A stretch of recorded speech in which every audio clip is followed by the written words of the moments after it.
Hello, everyone, and welcome to another episode of Looking for Love in All the Wrong Dust Jackets, a show where three disgruntled harpies talk to you about everything we love in romance, whether that's books, movies, TV shows, whatever we like. My name's Liz. I'm Danny. I'm Wiggles. And welcome to the episode. Today, we are going to talk about Grayback Bad Bear by T.S. Joyce. But before we get into that, I have to warn you, I have to let you know that we're crass and unhinged, we're very unladylike, and we'll talk about all of the naughty times using all of them four-letter words. So you've been warned. There's a lot of four-letter words. Nunt. Frast. Those are just sounds. Thank you. Wiggles, tell us about T.S. Joyce. Oh, I would love to. And you know what? I'm gonna start with T.S.'s own thoughts on themselves. We've got T.S. Joyce is devoted to bringing hot shifter romances to readers. Hungry alpha males are her calling card, and the wilder the men, the more she'll make them pour their hearts out. She bear swears. This is a direct quote. She bear swears there'll be no swooning heroines in her books. It takes tough as nails women to handle the shifters of Bear Valley. She lives in a tiny town outside of a tiny city and devotes herself to writing big stories. She's a foodie, bear whisperer, ninja, thief of tiny bottles, specifically. Thief of tiny bottles? Thief of tiny bottles. Excuse me, it goes on. Thief of tiny bottles, specifically of awesome smelling shampoo, nap connoisseur, movie fanatic, and zombie slayer. And this is mostly true. So there you go. Bear shifters, check. Smoldering alpha hotness, double check. Sexy scenes, fasten up your girls, ladies and gents. It's gonna be a wild ride. And that is T.S. Joyce in her own words. You know, sometimes we don't have to make things up for people. They just tell us. They just tell us you right away exactly who they are. Yeah. Right? I appreciate it. A couple of books that she has coming out that are brand new. A new series starts off with Son of the Cursed Bear, which is the first of the Son of the Beasts. And then brand new release, Red Havoc Bad Bear, which is number 5 in the Red Havoc Panthers book.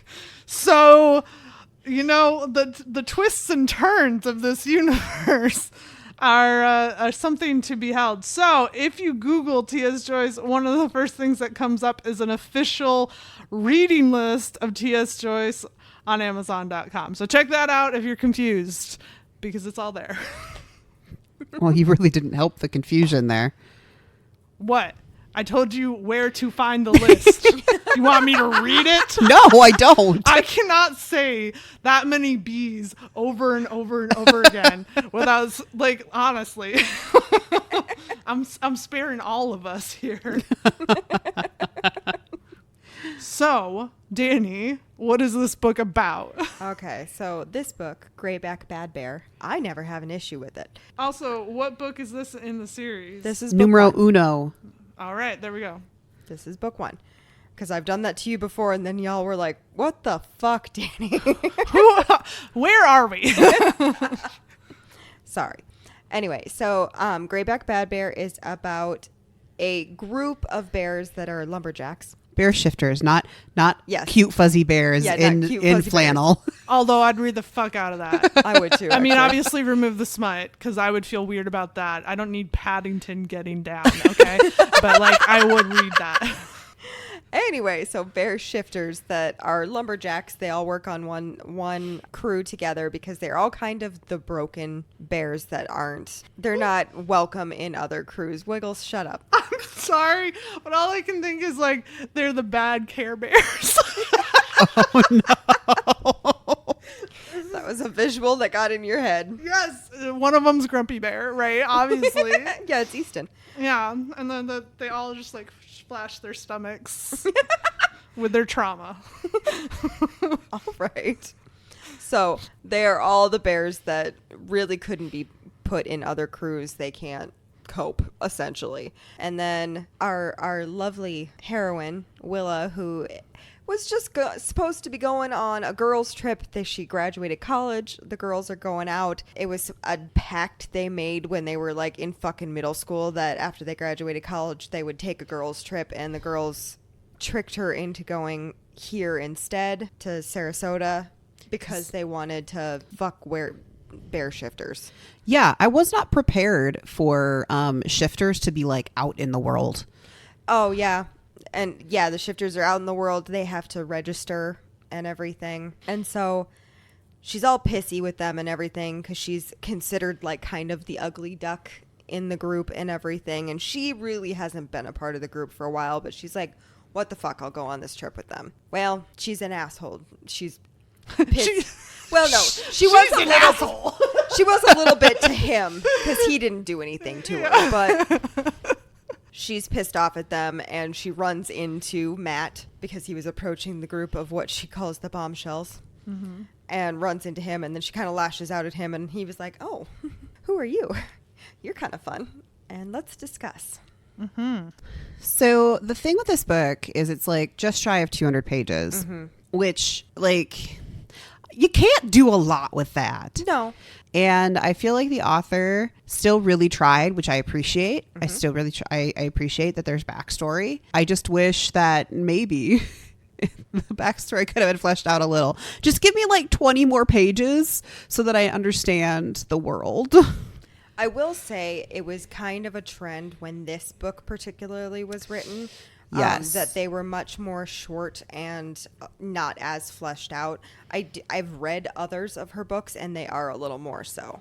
Okay. I think it's just because she did all of the Graybacks, and then she's done, I think, some of the other crews, and then like the person that is in charge of like their lumberjack unit, like their big boss, is actually the dragon? Is a dragon, and there's a book for him too. I did, when I was like trying to gather some information about the author, I did see a few people that were saying that this book, while the first in the series, is definitely not an initiating book. Like the series prior is almost a prerequisite to reading this book, because it introduced you to Team Alpha A.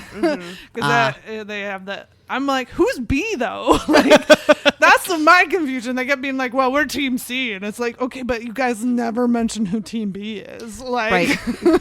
We have varsity and we have the C team, but there's no junior varsity. Right, that's all I'm saying. But yeah. Well, damn it, Danny, again, you screwed us. I'm sorry. Okay. This was the beginning of the series. I also like Matt. Shut up. Mom, Dad, quit fighting. Were you going to say anything else, Wiggles, before I just had an outburst for my own amusement? I mean, I did have a thought, but I don't have to have that thought. Have the damn thought. Have the thought. So, okay. If I didn't know when this book was written, the very first like note I wrote down in the notes part of the Kindle was, is this written at least partly by AI? Because I was just like, I don't know that you know when your thought begins and finishes.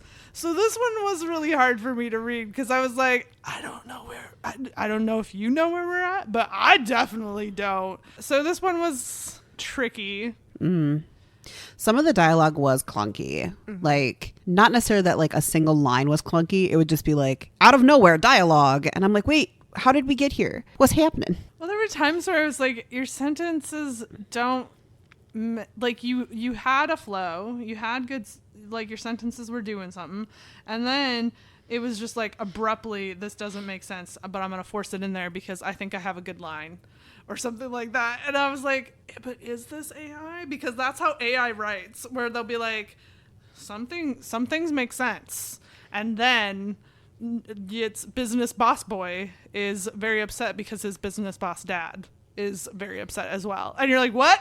AI? What? How did we get here? I mean, just to be clear, it very much is not, because this was written in 2015. So no accusations are coming through. But I do think that knowing that this is coming off of a previous series, I think she, not having read the other series, but I think that she's probably doing some regurgitation over and over again with these books. Like, I think they are very much in the same vein as the Ice Planet Barbarians, where you're getting the same book, just slightly different flavoring. Like, they added a hint of lime on this one. You know, that was super popular though for the longest time. Like, and take that for good or bad, but that's just the way some of these, especially paranormal or sci-fi romances, were written.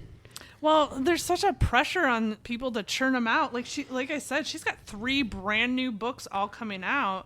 And it's, I'm sure if your goal is to get as many out as fast as possible so you can get as much money out of each book as fast as possible, because you're also, every time you release one in that series, reminding people that that series exists, how much attention to detail are you putting in to each of these books? Well, and especially with the way, readers are, especially romance readers, very specifically, like, if you don't remind them that you exist, they'll forget, because they're off on like a whole other fucking thing. Right. And they're voracious. Like, if you give them a whole series that they can churn through, especially when they're short like this, they probably will if they like the first one. Yeah. And my reasoning for choosing this book for the podcast is we had been talking about, we haven't done like a classic shifter series, like classic shifter book. And this is very much classic shifter. And it was the first thing that popped in my mind when I thought of that. Because I'm not gonna lie, I've read this book a couple different times. Well, and to be fair, like, I've read a lot of books that are in this like subgenre. I don't even want to say shifter is a subgenre. I want to say like the specific like short, like churning them out kind of like vibe. And from the ones that I have read, this is one of the better written ones. I know it might not feel like it I know it might not feel like it, but if you have not read a lot in that category, like the writing is, I don't want to say the writing's like bad. It's just they don't have time, it feels like, to give you a fleshed out book. Which, admittedly, if we're talking about strictly like the taste of books that I read, that's not for me, right? Yeah. And so, like, I'm fully like aware that I need to look at this book from a different perspective, because if I'm just looking at it based on my particular taste, it wouldn't be there. It would have been a DNF for me. Yeah, I get that. This is very much I want to read a short, happy book where everybody gets an orgasm and a happy ending. Yeah. And like, there's nothing wrong with that. Absolutely not. And sometimes you just want the mental equivalent of cotton candy. You don't want a Thanksgiving meal. You just want cotton candy. Well, and especially like depending on your lifestyle, you're like, I only have 2 hours this weekend to read anything. Yep. And so I'm going to read something that I can read in 2 hours. Yep. Well, so also simultaneously, because I'm that bitch who reads like, I think I have 7 books right now that I'm currently reading. No fucking. Can't do that. Couldn't even. Not a chance. Well, okay. 2 of them are audiobooks, so that barely counts. No, you still have to remember what's happening in all 7 books when you pick it back up. Yeah. I can't do that. No. My brain's like, hi, no. Unless it's one that I have fully already read. Sure. Yeah. That's a different story then. Yeah. Well, okay. One of them is, because I'm listening to the Rosamund Pike version of Pride and Prejudice. Sure. But the other one, the other one's really hard, if I'm being honest. I've never been this challenged by an audiobook in my life. I'm reading Priory of the Orange Tree, and I'm just like, where are we? This book is so big. It's like giving like R.R. Martin vibes, except that that's easier to follow. That's saying something. That is saying something. Yeah. So anyway, but I'm also reading, I was reading this weekend specifically, this and The 7-Year Slip, which is, Ashley Poston is living up to expectation. Let's just say that. But one of the things that I found really interesting is that her books are have a slow quality to them, and so that might not be for everybody, right? But in comparison to this, I was like, I'm already like 5 years ahead of where she's at, and I've read, I think I've read like 100 pages in the 7-year slip, and they're still at the like get to know you stage. Yeah. And so, I totally get why this would be appealing to a lot of people. Mm-hmm. That was a really long way to say that. So if you cut it out, that's fine too. Well, let's actually talk about the plot and characters of this book then. All right. Do you want to start with Willa? Sure. Willa, I both love and hate. I'll be honest with you. Oh, no. I love Willa. She makes me laugh. I love her sass and her just general like pissed off demeanor, it seems like. I don't like, and this again, I don't want to say this is a bad thing like for this book. It was very, very common at the time this book was written to have these like exaggerated nerd girls.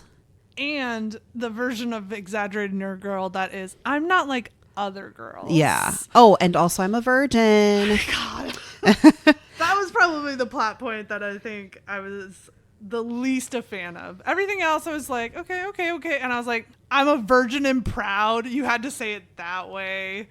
Ugh. Gross. It's giving feisty Christy, Not that it's bad to be a virgin like out of college. It's just like it's again, it's just very reminiscent of a style and time period. It was. And I don't think it's something she ordinarily would have said, but she was lashing out, meant to be lashing out at the bombshells, but just lashed out at him instead. Which, like, we've all done that, right? We've all been mad at, like, people over here, but it's this person right in front of you that's getting the sass. Mm-hmm. Well, and it does come back around. Liz knows this because in the second book, so when she lashes out at him and she goes, well, go talk to them, the brunette's really easy. And it comes back to kind of haunt her a little bit because she comes back in the second book. Yeah, the brunette comes back. And she heard it. Well, don't be a bitch. You end up liking her. It was everybody else, but... Well, let's talk about that for a second, right? Like, so Willa, Gia, Kara, and the queen bee bitch whose name I can't remember. I want to say it's Brittany, but it is Brittany. Yeah. We just referred to her as Regina George. She's essentially Regina George. Right. So they went to school together and then they got into high school and Willa became the nerdy girl and the other three became the popular girls. And like that shit does happen. Yep. And Willa was perfectly content to kind of just like separate and not be a part of it. Did not bother her except for the girls kind of kept bringing her back in. It's because they're making her the duff. I know. Yeah. They end up going to the same college together. And so they had made this pact way back when they graduated college, they were going to go on a road trip together. And for some reason, they decide to keep it. Well, we know that. Why exactly did they bring Willa on the road trip? I can't remember. Willa asks at one point, it might be in the second book, that she asked Gia, like, why did you even bring me? I don't think you find out in the first book, and I don't remember because I haven't reread the second book in a really long time. I'm going to now. But I don't know why they decided that they had to bring her along. Like, she wouldn't have given two fucks if they went on a road trip and left her behind. She wouldn't have cared. And they made it seem like, oh, we're going to have a fun camping weekend. She has a camper. She loves to do all that thing. And she gets there and she finds out that, she takes her camper and everything and gets it set up and finds out, oh, no, they have a hotel room. Because they specifically want to go to Sarasota, Wyoming. To get down with some werebears. Which I feel like, obviously I don't know the entire universe, but shifters are out well enough that, like, you can find them because they have to be in a registrar. And just, like, go there. Go to a bar, pick up some guy. You don't need to make a whole thing about it. I think they specifically wanted, like... Because the one was, like, obsessed with Matt because he's on this social media platform for shifters and everything, and he's kind of a hoe. And so she specifically went there for Matt. It was Brittany that wanted him. And then that didn't happen because he got distracted by little Willa. Well, and Matt is boinking all the girls because he's trying to find his mate. Mm-hmm. Which, that was something I wasn't expecting, that the mate finding wasn't just like, because in a lot of shifter romances, there's a moment that's like so clear. Like you see her across the bar, maybe you smell her, I don't know. And it's like, that's the one. But that's not how it happens. It's like almost more of a slow realization. He had an inkling, but didn't know for sure until he spent more time with her. Yeah. But can we talk about that? Because Matt was an asshole. Let's be so honest. He like definitely paints himself in this like, well, and like, okay, moody boy, we get it. You got trauma, you got damage. I get that. There's a lot of reason for that trauma and damage. Yes.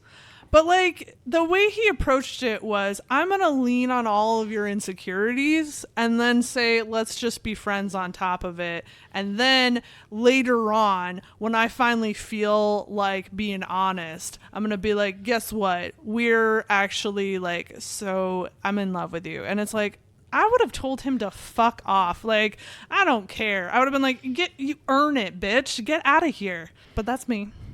And that's why I'm single. I don't know necessarily if I found him to be an asshole though, because like their first interaction in the bar, they were both both being assholes. Yeah. Like she lashed out at him for really no reason. She ran into him. Yeah. And then, but also in that same vein, like, yeah, she ran into him and was snotty, but he kept pushing it. And if in any other circumstance a guy kept following you around after you were like, just leave me the fuck alone, you'd be, he's a creep, right? There's a lot of like, oh, let's just pretend he's not doing things that in the real world we would find uncomfortable. That happens a lot in books though. Yep. Right? Because like a lot of the, oh, he's nice because after she kind of had like a little bit of a tiff moment and ran to the bathroom, he goes to the bathroom and is like, are you okay? Yeah, if that happens in real life, that can be creepy, but that shit happens all the time in romance books. Yeah, it does. Well, it kind of goes back to the Doppler Dahmer question from How I Met Your Mother, and it really comes down to, if you're attractive, you get away with shit. Pretty privilege is real. Pretty privilege is real. I don't have anything to say after that. Yeah, though to be fair, if some random guy in a bar like did had those interactions with me that Matt did and then said, hey, I'll take you to these falls in the woods, Hell no! I'd be like, bitch, this is how you die. Right? Okay. No survival skills there at all. Well, Like, absolutely. Like, I mean, in real life, would I go to a deserted falls that are only allowed, like, that's a certain territory of theirs? No. I may choose the bear every time and not the man, but that person's both. And he's a bad bear. So He is a bad bear. well, I'm like, here's the thing. Like, Matt turns out to not be awful, but she could have just as easily been in that situation with fucking Easton. Yeah. Which we later found out sucks. So it's like, there's just a lot of the stuff that happens at the beginning that sets up this book that I think also put me in a position where I'm like, well, I don't really trust anything else that's happening now. I'm like, prove to me you're not a douchebag. And you haven't done that because you've known each other 48 hours when you're like, you could just stay here for a week. What? Get out of my face. He points it out, though, that, you know, he understands that it's different for the bears than it is for humans. And that's why he was kind of freaking out about it, because he's like, I have to take this slow, but you're on vacation. We have a limited amount of time. Which, like, I get inviting her back to his place.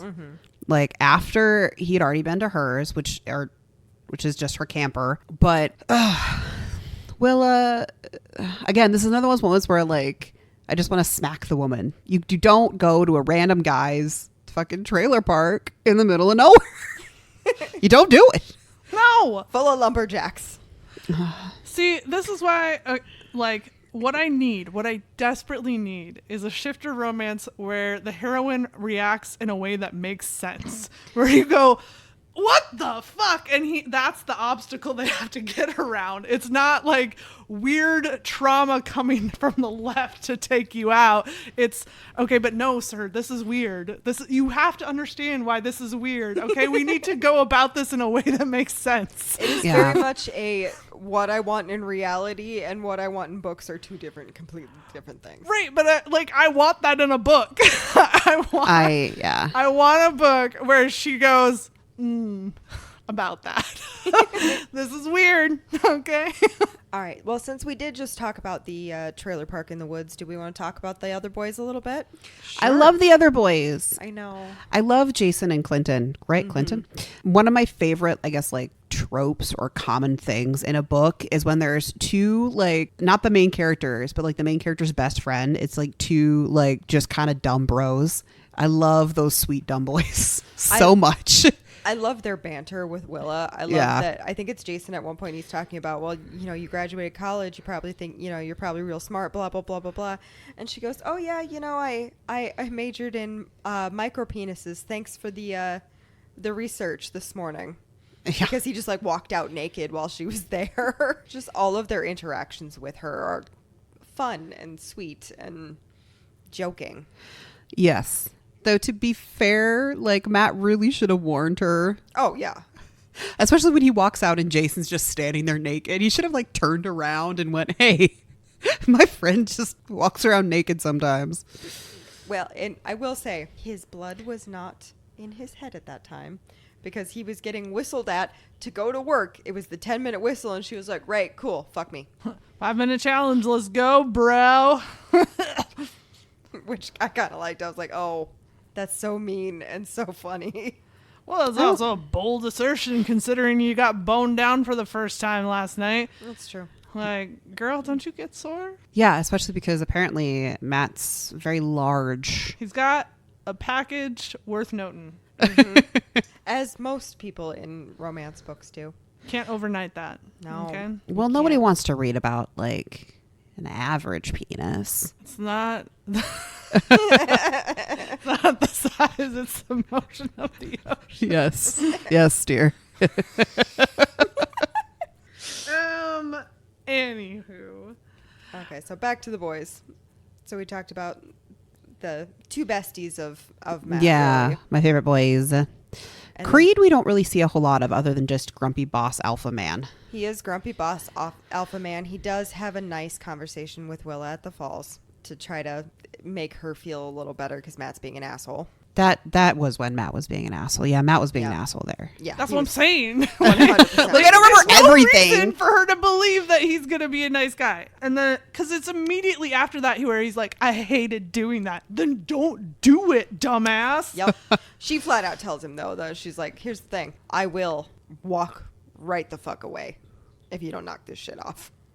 Well, yeah. Look, people don't make good choices all of the time. Yeah, no, I didn't. See, the problem is, it's not that he was an asshole after she's known him for a while, and so she knows that there are other good qualities there, and she can kind of lean on that and be like, okay, you had an asshole moment. This is all but the first impression she has of him.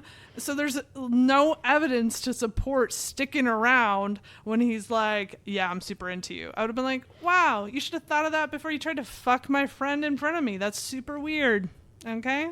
So I don't know. Like, that part of the problem the author has created for herself in having such a foreshortened timeline is like, if you want to have the development of like, no, believe me, I know I seem like an asshole right now and I apologize for that, but like, I'm gonna prove to you I'm good, requires there being some alignment of there being something to entice her to believe that you are in fact a good guy underneath this shitty veneer. Right. Yeah. And the timelines don't line up. But you know what I wanted this book to be? In Wiggles' Rewrite Corner universe, I wanted her to actually end up with Easton. I kind of did too. I did. I know Easton is like the bad guy of the book, but he's also the most interesting character in the entire book. He is. I hate that I love him, but I do. I love him even more in the second book. I do too. This is what I wanted, and if it weren't for the fact that there was so little left of the book, I would have been like, oh, are you gonna turn this around, girl? Yeah. Am I gonna be surprised by this plot twist? Because I was like, oh shit, is it gonna be because he bit her that now they fall in love, and that's the shifter romance we're getting, and like, fuck Matt, he's just gonna have to find a different mate? And no, it wasn't that. I was real disappointed. Easton's got his I own got book. so excited. Easton's got his own book. Yeah, but I wanted it to be this one. I don't know that I would have wanted it to be this one. He turned her against her will. Yeah, and listen, if you're going to sit here and tell me that like consequences don't matter, they still get to be with the girl, I want that. I want the angst of like now she's seen him as like he can be a good guy, but sees that like how hurt he's been, like you got to ease into that one, and then he does this weird like trauma reaction of like I'm gonna turn you into a bear, and then you have the rest of the book to build back that relationship. That's a good fucking book. But no, it's just they get to be happily ever after in spite of consequences, so whatever. Well, I mean, Matt and Willa, but Matt didn't turn her, so. Yeah. But still, they Yeah. get to be happy. I do. Yes, happy is gross. Easton's like, man. He grows on you. He Yeah. grows on you a lot. And his little, like the knife thing. Yeah. I love the knife thing. I believe he also gives one to Gia. I haven't reread Yes, he does. the second book yet. He also sees her value immediately where the others don't. Mm-hmm. But then he freaks out because he thinks she's going to leave. And She had already decided to stay. Yeah. Yeah, but he don't know that. No, he didn't. But And really, then- he shouldn't have a pecker in this race because he's not dating her. No, but you see the same thing happen in the next book. He doesn't turn Gia, No. but like he has a pretty severe reaction to the situation. Yeah. Well, I think part of the problem too is they put Willa in a situation where whether consciously or unconsciously, they already started establishing her as Mama Bear. And it's like, Yeah. literally this girl's been here a week. Maybe you could like hold off a little bit before you impose gender norms. But they're leaning on her, getting emotional support from her the second they get the opportunity. And she makes good gumbo, apparently. Apparently. She's from Louisiana. Yeah. Well, and that's sort of again, going back to where you said you like wish you had 20 pages of backstory that would help. It's like the Louisiana thing came out of left field. You're like, how convenient.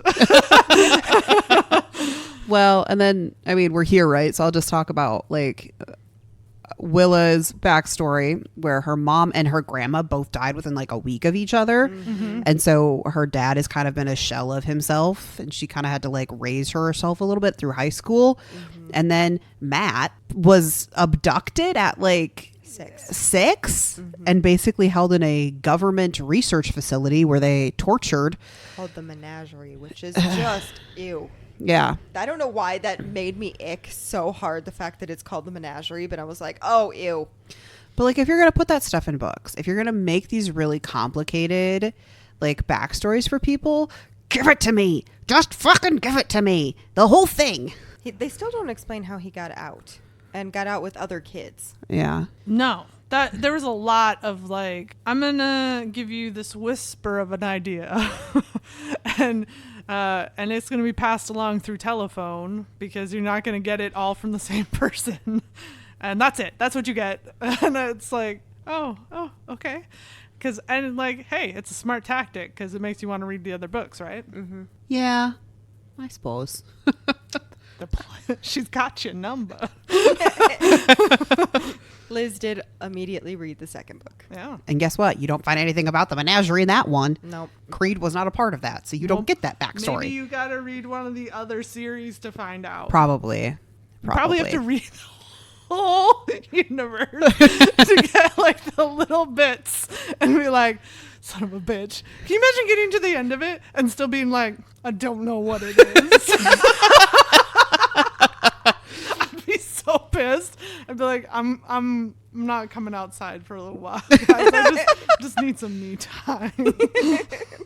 Oh man. The other thing though, not backstory, but like in the story, I just wanted a little bit more cuteness between Matt and Willa. Like, cause like the little snippets we get where they are kind of cute together, and he drives her back to her camper and says, "No, I'm not gonna fuck you. Can we just cuddle?" I'm like, oh, I get that. I also like just cuddling.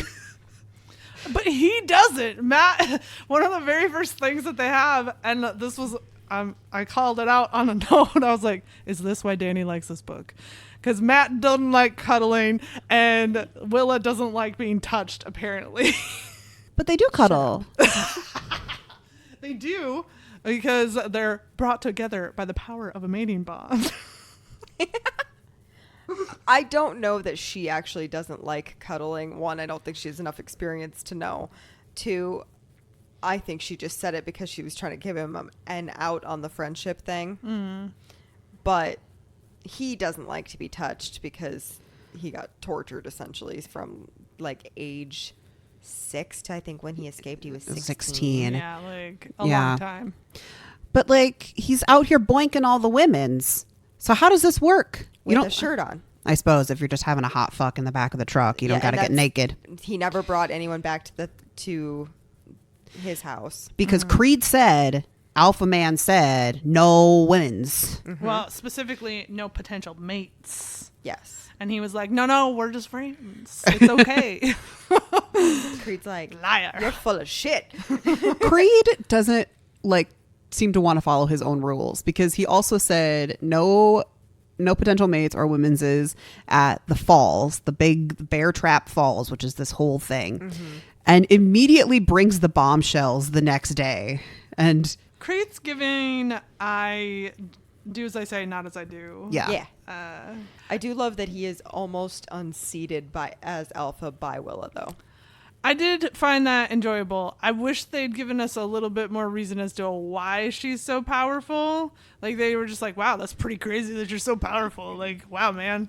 You get little more insights of it as the series goes on. It is one of my, I think I said this before we were recording, it's one of my favorite moments in the second book. Easton throws a bitch fit about something, and Matt is like almost standing on the porch just like bored, and all he does is go, Willa, and all of a sudden her bear comes running around the house and just kicks the shit out of him. I think that's why I want them together.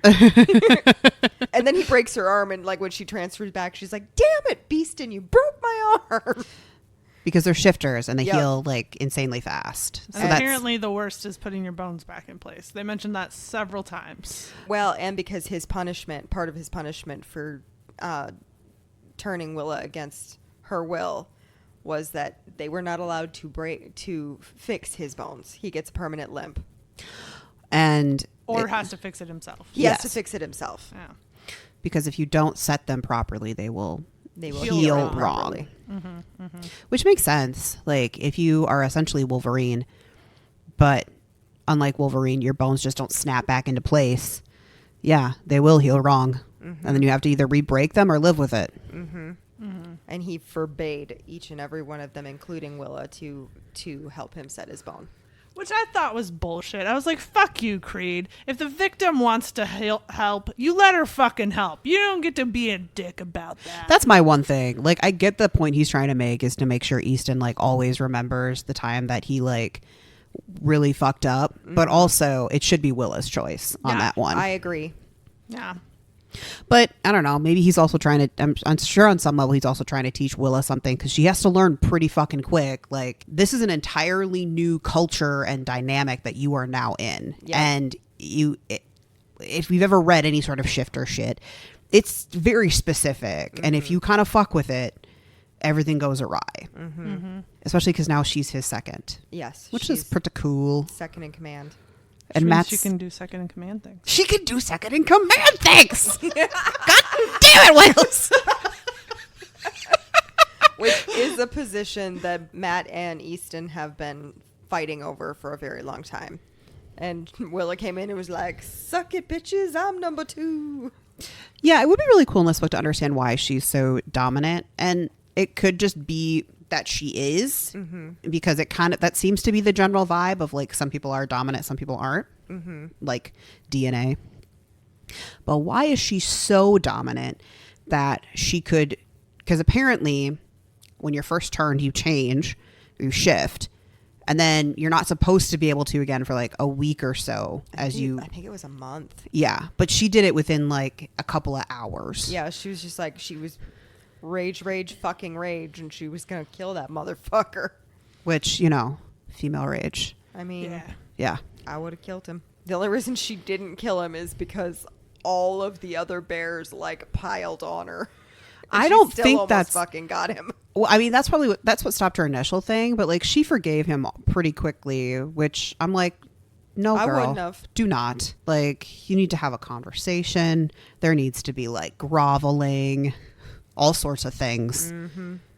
And of course, Matt's just like, oh no, she's turned now. She has to stay with me. Bit opportunistic, Matt. To be fair, what else is he gonna do? Yeah. That's the only way. There's the only way that could go. Yeah. I do love that their little like trailer park area that they've set up. She was like, I was expecting like rusted out cars and stuff, and it's like pristine. They're gorgeous. Yeah, they're older from what they said, but they've kept them up and like cleaned them up and put new shingles on it and built porches and all sorts of shit. So it doesn't sound too shabby. They're lumberjack men. Well, Lumberjack. Matt's pretty anal, and it seems like maybe the others are as well. I think because they are a little batshit bananas the rest of the way, I think being a little anal helps them kind of maintain a Sense of control. sense of control. That's what I got out of it, is that this is a measure that they put in place that's almost like a calming thing of like, I put things back where they go, and that makes me feel like I'm in control. Yeah. To be fair, that is me though. Like when we moved into our new house we moved into not long ago, I like was just so uncomfortable until everything was put away. Like I put the kitchen entirely away before we even had our bed moved, because I was like, there's just too much shit everywhere. Yes. We all know I don't have that problem, but that's an ADHD thing. If I can't see it, I forget it exists. I'm okay if things aren't in their place, but they have to have a place. Otherwise, then I get really like itchy, because I'm like, well, what am I going to just have stuff out?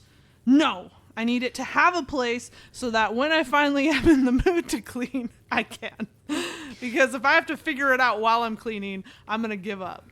See, and I think mine is, I don't know if I have what neurospicy thing I have. I'm sure I have several, but my problem is I can't, if something is out, like I can't look away from it. Like it's there and it's not supposed to be there, and like it has to be put away, or else it will always be in my like thoughts. I get that. I do love, so she mentions at one point, because she's kind of settled in and she's been reading spicy romance novels. That sounds like a great fucking vacation. Right? Fuck. And she'd been reading them on like Matt's little screened in porch, and they were on the table, and she's like, suspiciously, a few of them have disappeared from the pile. I'm I trying like to that figure out the who. targets she thinks are Jason and Easton. Yeah. And I'm more amused by it being Jason, because he's like, I'm tough and I'm cool. Like, I'm tough and I'm cool, guys. He's Yeah. like, Sir Reginald. I could definitely see it being Jason. Yeah. For like a couple reasons. One, he enjoys them, and two, he's like, what are the women's like? I gotta know. Send help, women's. I don't understand. I just have a vision of him like going out into the woods reading these books.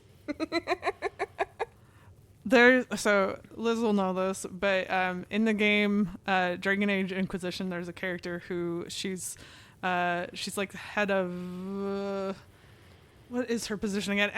Let's just say she's head of the guard. That's not her position, but it's something like that, right? Military-ish-esque kind of position. And so she's like very like intentionally masculine in how she presents in order to like get what she needs to get, right? And you find out that she's been reading another character's romance novels that he writes, and it's the best. It's the best. And that's all I can imagine, is that you have Willa walk up and go, "Hi, so I wasn't done with that one. Can I get it back?" No! I have to know how it ends. I need to know how it ends. I could also maybe see it actually being like they're slowly passing it between them all quietly. That would be hilarious, though. I can't see Creed reading it. Yeah, no, I think he'd be the exception, Yeah. except for maybe like one time just being like, what the fuck are these boys doing? That is kind of Creed's whole vibe, alpha man. He's like, God damn these dumb men. But he takes on all the problem bears who cause problems. He doesn't want bad things to happen to them, so he took them all on his crew, and now he has to deal with them. Which is why they fight all the time. Yeah. I did why get a they're good Team C. laugh out of. So Willa went up to talk to Easton to bring him food and everything, you know. Yeah. And he's like, "I hurt your mate," and she's like, "And you hurt him back, and he hurt you back. Cool, done." Apparently this is just what you guys do. Listen, I don't know why y'all are so fucked up, but don't make it my problem. Right? Y'all took care of it on your end. Cool. This has nothing to do with me. Would you like food? I made gumbo. That's the other thing I like about Easton, is that he's such a weirdo about it. He's like, snatch, and then goes into his like trailer, and then like just as she's about to leave, he's like, wait, gift for a gift, have a knife, and it's like, what? But it's a beautifully made knife. Yes, and it's like, bro, has no one ever cooked for you before? You poor sad bean. That's totally the vibe that Easton gives off, is that nobody's ever like Done nice things for him. Ever. Yeah, ever. Like this poor man. Yes. He just needs to be cuddled. And Well- they are just shocked when he comes down to eat. Yeah. And I want to be clear, I'm saying this in a strictly not Twilight-y kind of way. But it seemed like Easton imprinted on Willa in the way that some people who have been through extreme trauma do on the first person who doesn't harm them. Yeah. And so that's why I'm like, I wouldn't say like that Easton deserves to be like instantly forgiven. But I will say like the decisions he's making make more sense than some of the decisions that Matt is making as the person who is supposed to be her mate, you know? Mm-hmm. I think, God, we've barely even talked about Matt. So Matt, he's our bro. I feel like my interpretation of Matt is just that he is that kind of quintessential cool guy that's really just like super broken inside, right? Like the cool facade is all just that. It's a mask, it's a facade. And I think that we got really good snippets of that. But if there would have been like more moments where he really broke down with Willa, and maybe even like with the other bears, like that could have maybe given us that sweet boy that we just need to love and hold and fix, because that's what we love so much. I will say the nightmare scene is very telling and everything, and I actually kind of really liked that scene because he freaks out in the middle of the night. Because, I mean, you got tortured for that many years. You're going to have some unsleepless nights. I wasn't tortured and I have sleepless nights. But I just, the image of him like huddled in the corner kind of breaks me a little bit. I'm like, oh. Sweet boy. Sweet boy. Sweet big dum-dum. Yeah. They're lumber snacks. I did do that. I don't know whether I'm proud of you or embarrassed. I'm just saying. I'm prayerist. You're prayerist. And prayerist. You can't put me in a corner. I'm already in one, bitch. Yeah. What did you guys think of the sex scenes, though? Right? That's like one of the main reasons we read these books. Yeah. They're fairly tame sex scenes. They are very tame. Yeah. To quote you from, I believe, Ice Planet Barbarians, if the point of the book was to be sexy, it could have been sexier. Very much. Wait, which you said that? You. I said that? Yes. That sounds like a Liz thing. Yeah. You might have said smuttier. But either way, the point stands. It could have been smuttier, sexier, dirtier, raunchier. Yes. I will say I liked the you have to leave for work in 10 minutes. Fuck me challenge. That was kind of fun. I think that was the best one. Yeah. Yeah. Her getting eaten out for the first time was like, it was all right. But it was also like, I don't know why, but that one specifically felt awkward. Like I was just sort of like, I don't want you to continue describing it. You can fade to black. Thank you. I think it's because of the emotional roller coaster of like the big nightmare scene to immediately like eating her out, which is a pretty common thing in a lot of romances of like, here, let me calm myself down by like sexy times. Burying myself in your vagina. Yeah. I've never had that reaction after a nightmare of Can't say like, it's my reaction. I think the reason I was like off put was I don't know exactly the phrase she used, but she said something along the lines of, do you need me, implying to her body. yeah. And I was like, that feels gross to me. And then he's like, no, it's fine. You're probably sore. I just need to do this. And it's like the need. I don't know. Like I want, is it okay if I can do this? It feels a little less, I don't know. It was just like, ugh. After that, I was like, I don't want more. I'm fine. I'm fine. I also feel like the sex was all condensed in the middle again. It We have was. another sex in the middle thing. Yeah. Give me the sex. I want Once the you end start, sex. just keep going, man. All the time, Well, all day, every day. But specifically, you got to have the good end sex. Yes. Like, They did not. Well, and I don't know if you guys felt this way, but I felt like I wasn't really paying attention to how far I was in the book when I was reading it. I was just like, la, la, la. Part of that was because I was working out. So I wasn't like looking at the pages because Right. my God, I don't know about you guys, but I torture myself with that number. I haven't gotten far enough. Why do I do this? I Anyway. also You can- torture myself that way. You can shut them off so they Well, don't show. No, because then I just turn it back on and I waste more time doing that. I'm playing a game against myself. Anyway, so it wasn't because I was like working out while I was doing it. I was on the treadmill. I was just like scrolling past. I was like, oh yeah, okay. So we're at this point in the book. And then it took the turn where she wakes up in the woods naked, bloody, on a mattress. And it felt like the rest of the book was like, you have 5 pages to get this done. Go. Yeah, the ending Yeah. was super fast. And so I think that's why we don't get that recurrent sex. Like, oh, this is now we get to be happy together. Let's like enjoy this. It's complicated. It's messy, but you're hot. So Well, I wanted the classic moment, right, where Matt realizes, oh, she's a bear too, and hell, she's actually stronger than me. Let's bang like hard now. Let's Yeah. go all the way. I also That's wanted what I that. wanted. I wanted the deep, angry fucking. is that what you want, Danny? Yep. Yeah.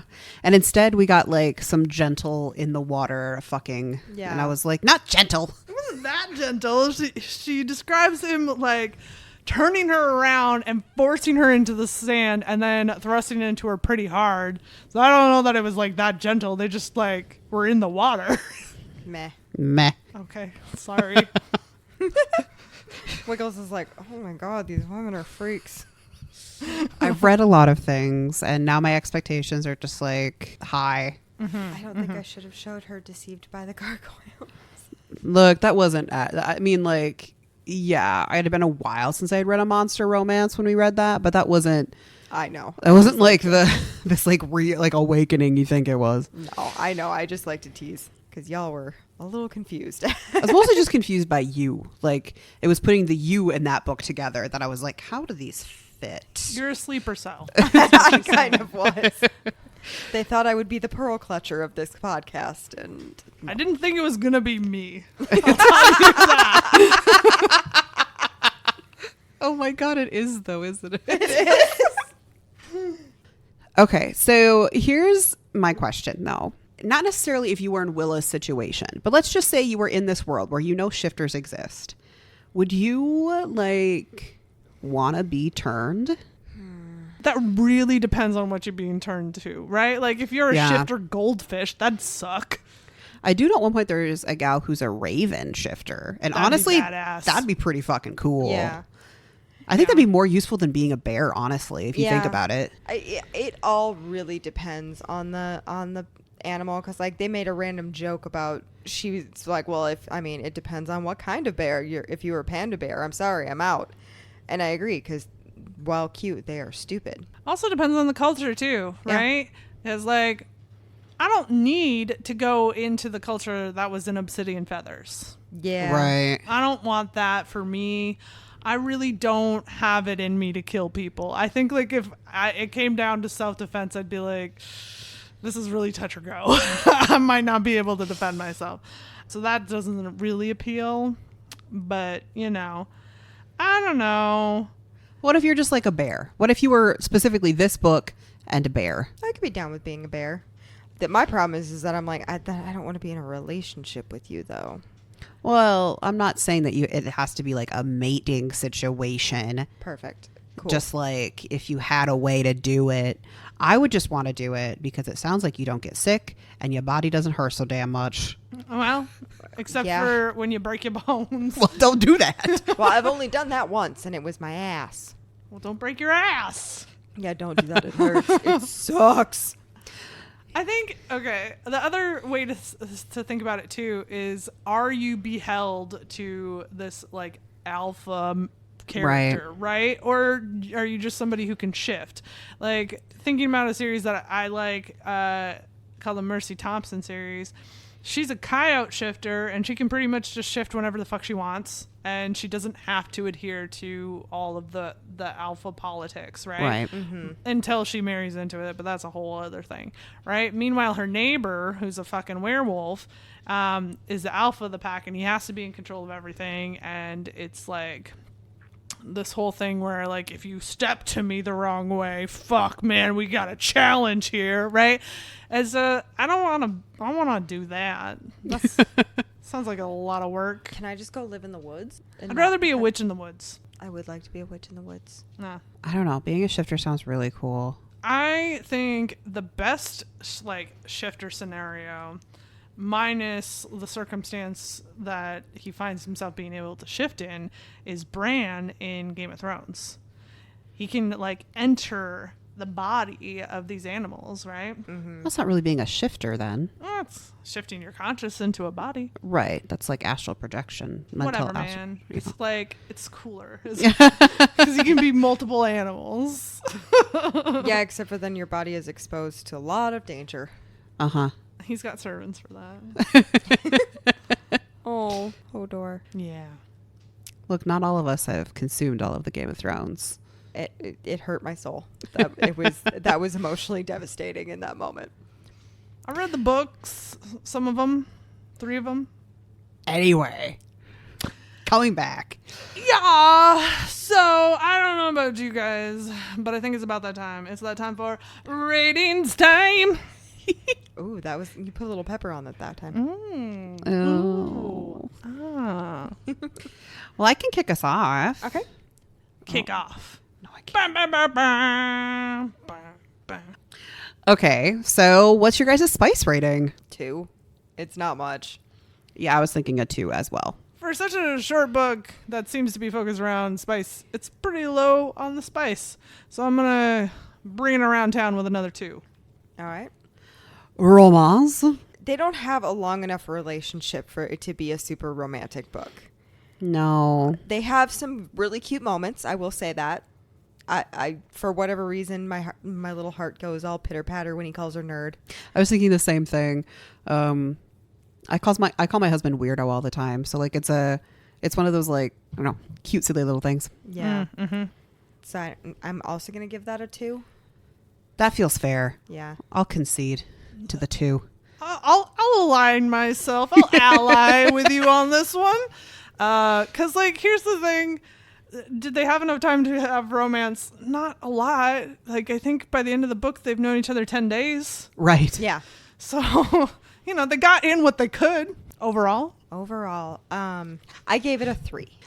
For the type of book it is, which is the quick and dirty shifter Except it romance. wasn't that dirty. Well, yeah. Quick and slightly dirty shifter romance. It is what it is, and I do like what it is. Mm-hmm. I like the series. I've read a lot of the series. I also gave it like a solid 3. I can understand why Wiggles is going to recommend or rate it what she's going to rate it. But it's one of those things where it for the most part achieves kind of what it set out to achieve. Do I think that it ran into some editing issues or like lack of editing issues? Yes. Do I think you could have literally given us 20 more pages and it would have been so much better? Also, yes. But it's still 3. Okay, that's okay. So guess what? My rating's not as high as you guys. Yeah. I gave this a 1.5. It just, if I'm being honest with myself, would I read more from this series? No, I would not. Would I have finished the book under normal circumstances? No, I would not. But part of that is my attention span for books that aren't drawing me in right away is very fucking low at this point. I have so many books in so little time. And so even though this is a short book, it just wasn't giving me what I wanted. And that's not the author's fault. She doesn't have to give everybody what they want. I just was not the target demographic. Yeah, I was going to say, it's just not your kind of book. No. I think like my thing is I like to read like such a variety in even in the romance genre. So sometimes I read books that are 400 pages and they're really in depth and there's a lot of shit happening and they're wonderful. They're great. But after that, you just need a little break. Yeah. And that's kind of where this book fits, is that little break book. That's exactly what it was. I think I had been reading like a really emotionally intense book. Yeah. And I was like, I just need a little breaky poo. Yeah. And was like, oh, look, there's a hot man with no shirt on the cover and a bear standing behind him. Perfect. Let's do this. And they do not disappoint in that way. I have a question. So like when you read a lot of books, especially like werewolf books, the level of how much when they are in their wolf form that they act like an actual wolf varies. Do you think that these bears, when they're in their bear form, like have bear tendencies? Like, do they want to go like digging in mud for... Is that what bears do? Bears are actually known to be like, they love to dig. Didn't know that. They're the dogs of the woods. They're actually hard to keep in zoos, not because they're bad at like socializing or anything. They're actually very good at it. They're just extremely destructive. Yeah. They want to like just dig and like break everything apart and throw it around and play with it. Yeah. I feel that. I was more thinking, do they just ever like go, I just want to go out into a river and catch a fish with my teeth. But, that's me. I don't know. Here's the thing. At the end of the day, the book delivered what the title said it would do. They are Exactly. Greyback Bad Bears. Well, that brings us to recommendations. Oh, shit. We haven't done them yet? No. Can't take you anywhere. This is my house. Yeah, can't even take you there either. I live here. Well, I'll start us off, I guess. I'm going to recommend Shocker Surprise, a Juliet Cross book. Shout a surprise. Wolf Gone Wild, a shifter romance with a nerdy girlfriend and a horny boyfriend. And more sex is in that one, I want to say. And if you listen to the audiobook Daddy voices. Audiobook Daddy just did a very good job. Audiobook Daddy. Audiobook Daddy. For the people at home who have not heard of Audiobook Daddy somehow, some way, that is Aiden Snow. Check out his books, because chef's kiss. We haven't talked about Audiobook Daddy in a long time. We haven't had an Audiobook Daddy in a long time. Where is this man? As far as I can tell, recording more books. Okay, my recommendation. I'm going to recommend A Little Too Familiar by Lish McBride. I have recommended this before, but it's just like a really fun shifter romance. They're a found family. Our werewolf bro has some trauma. He's got some issues. Kind of semi-familiar to the way that Matt does in this book. And the female main lead is actually a witch. She's a witch. After what you just said, I'm not sure I want to be that anymore. Love you. Yeah, that's my recommendation. Danny. All right, so my recommendation would be Muscles and Monsters by Ashley Bennett. It's not specifically shifter because they are 100% in that form at all times. They just can talk and everything like that. But it's cutesy, but also strangely spicy. That one caught us off guard. Listen to our episode on it. We did not expect that. It went real pear-shaped. It's one of those books where I picked it because I thought it looked cute, and then we all went, oh, okay. It went brown chicken, brown cow very fast. It really did. Really did. The scenes at the gym were hot. Yep. The Hot, second hot. book is also real good. All right. Cool. Well, folks, that's the end of our episode. If you liked that, please find us out there on the socials. Comment, give us a like, let us know you exist. We're lonely. Come find us. Also, you can go to our website, wrongdustjackets.com, and you can see the list of past episodes that we've done, a whole bunch of episodes that we're going to be doing up next, as well as listen to our blog post. I have updated it again. They can't Getting back listen to into the it. blog. They can't listen to the blog post, my love. Danny? They can if they put the reader thing on. Yeah, okay. right. Anyway. Listen with your heart, I guess. Listen to you.